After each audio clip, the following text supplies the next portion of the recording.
Hey everybody, Befron here, and welcome to Birds Episode 3. Let's jump in.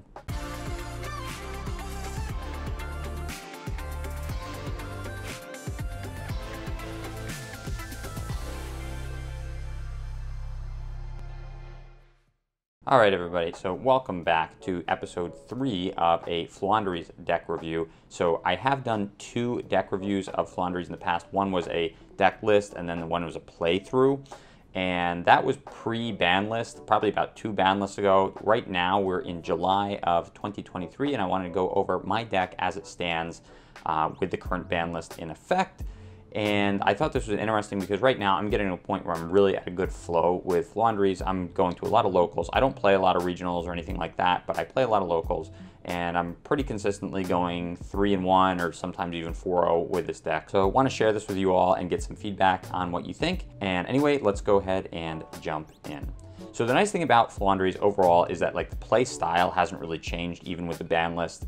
We lost the barrier statue a while ago, but overall that doesn't affect a lot of the main play sort of patterns and cycles in this deck. It just makes it a little less powerful, but still very good nonetheless. So of course I play 3 Floowandereeze and Rubina, who doesn't? I'll play 3 Eglin, who doesn't? And I actually upgraded to 2 Stree. This used to be 1 Stree and then only 1 token. I did go up to 2 Stree. I'll go into more detail about why in a minute.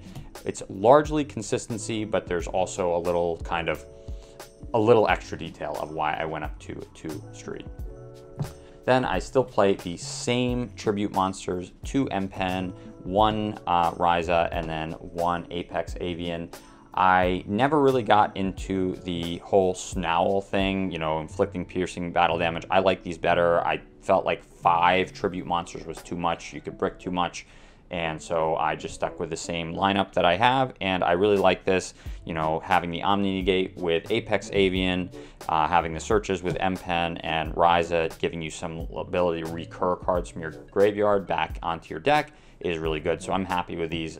They pretty much always give me what I want. And I have enough removal that I don't feel like I need to do piercing battle damage to defense position monsters.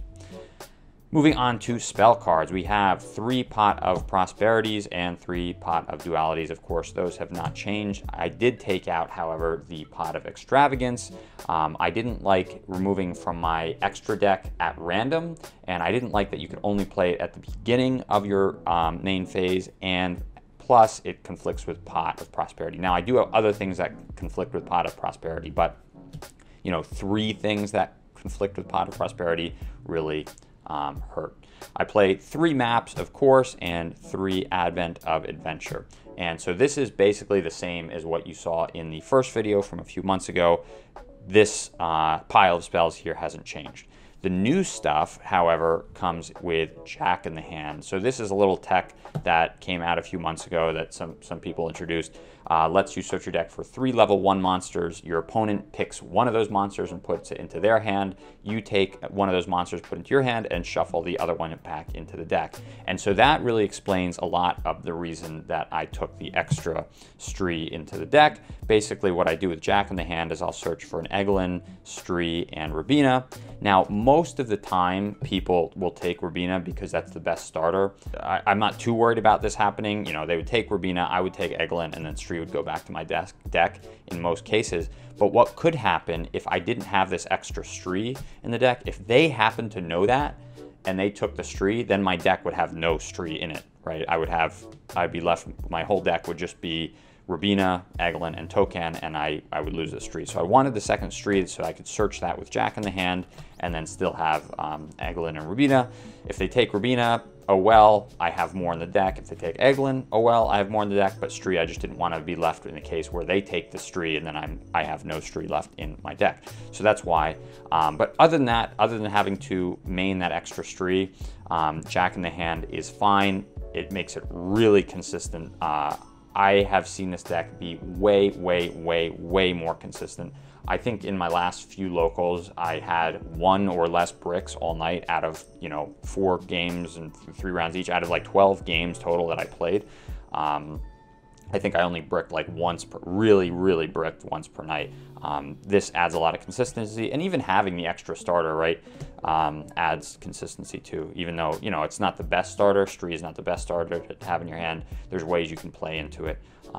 So I really like this, adds a lot of consistency. I also started playing 2 Unexplored Winds. Again, adds consistency. If I draw this and then like 2 of my sack monsters, I can put those on the bottom of my deck and draw 2 cards. So this adds a lot of, the extra one of these adds a lot of consistency. The 3 Jack in Hands adds a lot of consistency. The Stree add a lot of consistency. So this is really good. And then Unexplored Winds is just such a broken card for so many reasons. It's back row removal, you know, because you contribute your opponent's back row to summon your monsters. And it's also like a nice way to get around a lot of things where you know, monsters have to die by certain conditions. If you're sacking them out, it's less respondable. It's just a really powerful card. So just in case one gets removed, or, you know, anything, you know, this often becomes a target. If I play it, if I go first and I play it, opponent will almost always remove it. I want to have a second one that I can search out and play again immediately, because it is just so good. So I play 3 Jack in the Hands and 2 Unexplored Winds, and then my consistency pieces more are Gold Sarcophagus, Upstart Goblin, and Terraforming. Terraforming I've always played. I think Gold Sarcophagus, last time I filmed this, I sided it, and then Upstart Goblin, I was not playing at all. So this is just a really good consistency card. It does, of course, conflict with Prosperity, because I can't draw and play Prosperity in the same turn, but it is good. So overall, even though I took out the Pot of Extravagance, I have, you know, 1, 2, 3, 4, 5, 6, and then an extra Stree, 7 extra like consistency pieces, consistency, you know, starters in the deck. So I much in excess made up for the loss of 3 Pot of Extravagances. So overall, very happy with this. And again, getting very few bricks with this setup. And then in my traps, I went down to 1 Dreaming Town. Again, I forget if I was playing 1 or 2 last time I filmed this, but I'm happy with 1. Generally speaking, I can play it on my opponent's turn. It'll go to the graveyard. I'll use its effect, which will banish itself to book all of my opponent's cards, and then I'll use Token to bring it back to my hand, either during that turn or during my next turn, and then I'll set it again. So I never really find myself in a place where I can't get it back to my hand, or I can't like recur it somehow. So I'm pretty happy just keeping it at 1. You know, whether if it's on the field, that's great. If it's in the graveyard, it's easy to get to the banish zone, and then if it's banished, it's easy to get back to my hand. So again, I don't really feel the need to get this any higher than 1 after playing it a bunch of times. And then basically these are, the rest of the traps are my, you know, sort of going first versus going second. I kind of split it, you know, down the middle. I assume that I'm going to go first half the games, and I'm going to go second the other half of the games. So I play 3 evenly matched in case I go second, and then I play 3 Harpy's Featherstorm in case I go first. Harpy's Featherstorm is just such a good card. Sometimes I even leave it in, even if I am going second. It is really just such a broken card. So that's overall how I play my main deck. Again, just adding a lot of consistency pieces, searching pieces, adding another bird. So overall, I'm really happy with this. It does not brick nearly as much as it used to. And again, I'm doing very well in my locals. So happy with that. For the extra deck, again, I have still never once played a card from the extra deck out of months and months of playing Floowandereeze. However, right now I'm playing Relinquish Anima because, of course, you have to in this deck. It's the easiest thing to summon. And then I'm playing all the Water Charmers, or the Element Charmers, I guess I should call them. I'm actually missing the Wind Charmer, and I ordered one on TCG Player, so that's kind of embarrassing. But yeah, I do not have a Wind Charmer, which I obviously need. However, you can always go into Relinquish Anima with any of your level 1 birds, and then just go with Dark instead of the Wind Charmer. So not a big deal. You know, again, very easy to go into Relinquish Anima and then use that to go into Dark. And then I play the Selene into Access Code Talker. The trick with Selene is that there are no spellcaster targets in my deck. In my main deck, we'll go over that in a second. With my side deck, I take care of that. But, you know, it's not impossible that you could find some other way to go into access code or something like that. So, you know, maybe just use 2 element charmers or something like that. But it is a little tricky to summon, kind of just because I don't have any good spellcaster targets. And then I have a few just utility link monsters, Tri-Brigade. I'll probably take one of these out when I get the Wind Charmer, because I currently have 2 of them. And then Appaloosa, Nightmare, Phoenix, and Cerberus, again, just for some extra removal. Never use them, like I said, but just good utility stuff. And then my Zeus line, in case I ever want to go into that. Again, have not summoned a single extra deck monster once ever, but I play those.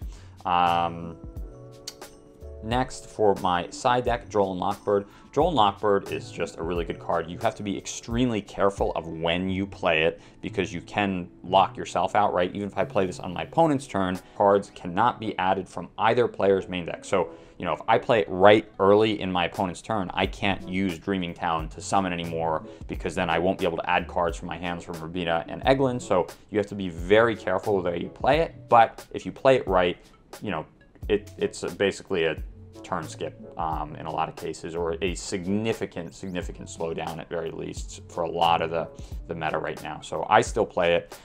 It does also play into Selene, which is nice. So I'll have a spellcaster target, which is nice. Again, I feel kind of weird playing cards into my extra deck, considering I've literally never played an extra card. So I'm trying to be careful of my bias and not just playing a bunch of cards to buff my extra deck, which I've never used, but it is a nice little extra if I add it there.